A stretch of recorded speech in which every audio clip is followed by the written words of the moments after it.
உங்க பேரண்ட்ஸ் எப்போதும் உங்களை திட்டிக்கிட்டே இருக்காங்கன்னு உங்களுக்கு தோணுதா? அப்பனா இந்த கதை உங்களுக்காக. அர்ஜுன் ஒரு பையன் இருந்தான். அவனுக்கு 50 வயசு ஆகுது. அவன் டெய்லி ஆபீஸ்க்கு காடியில போய்கிட்டு வந்துகிட்டு இருப்பான்.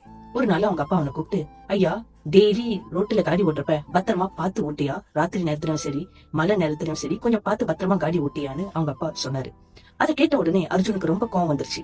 அவன், அப்பா, நான் ஒன்னும் பேபி இல்ல, I'm already grown up, don't give me this kind of advice அப்படின்னு சொல்லிட்டு அவன் அந்த இடத்த விட்டு போயிட்டான். அவங்க அப்பா ஒரு ஸ்மைல் பண்ணிட்டு அவரும் பாட்டுக்குன்னு போயிட்டாரு. So the next day Arjun ஆபீஸ்ல இருந்து வரப்போ ஒரே மழையா இருந்துச்சு, இருட்டா இருந்துச்சு, இரவு நேரம் ஆயிடுச்சு, மழையா இருந்துச்சு. சோ அர்ஜுன் வந்துகிட்டு இருக்கிறப்போ, அவர் ஸ்பீடா வந்துகிட்டு இருக்கிறப்போ திடீர்னு அவங்க அப்பா சொன்ன அந்த ஞாபகம் அவர் மைண்ட்ல ஸ்ட்ரைக் ஆனிச்சு. ஓகே, இப்ப மழையா இருக்கு, இரவா இருக்கு, நம்ம பார்த்து கவனமா போவோம்னு அவர் மைண்ட்ல ஸ்ட்ரைக் ஆகி அவர் ஸ்பீட்டை ஸ்லோவா டிரைவ் பண்ணிட்டு வந்தாரு. கொஞ்சம் டிரைவ் பண்ணிட்டு வரப்ப பார்த்தாக்கா அங்க முன்னாடி வந்து ஒரு ஆக்சிடென்ட் பாத்திருக்காரு. அப்ப அர்ஜுன் வந்து யோசிச்சாரு, நான் வந்து இதே ஸ்பீட்ல எப்போதும் வர ஸ்பீட்ல நான் வந்திருந்தேன்னா கண்டிப்பா இந்த ஆக்சிடென்ட் எனக்கு ஆயிருக்குமோ அப்படின்னு அவர் மைண்ட்ல ஒரு தாட் வந்துச்சு.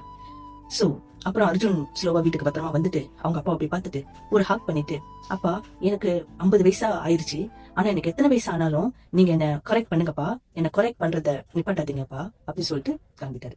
சோ இங்க நம்ம கவனிக்க வேண்டிய விஷயம் என்னன்னாக்கா, நம்ம எவ்வளவுதான் நமக்கு வயசு ஆனாலும், எவ்வளவுதான் நம்ம க்ரோ பண்ணாலும், நம்ம பேரண்ட்ஸ்க்கு எப்பயுமே நம்ம பேபி தான். சோ நம்ம ஒரே ஒரு விஷயம் மட்டும் ரியலைஸ் பண்ணணும், அவர் பேரண்ட்ஸ் நம்மள கரெக்ட் பண்றது, நம்மள கண்ட்ரோல் பண்றதுக்காக இல்ல, பட் நம்மள ப்ரொடெக்ட் பண்றதுக்காக. Because their lives never expires.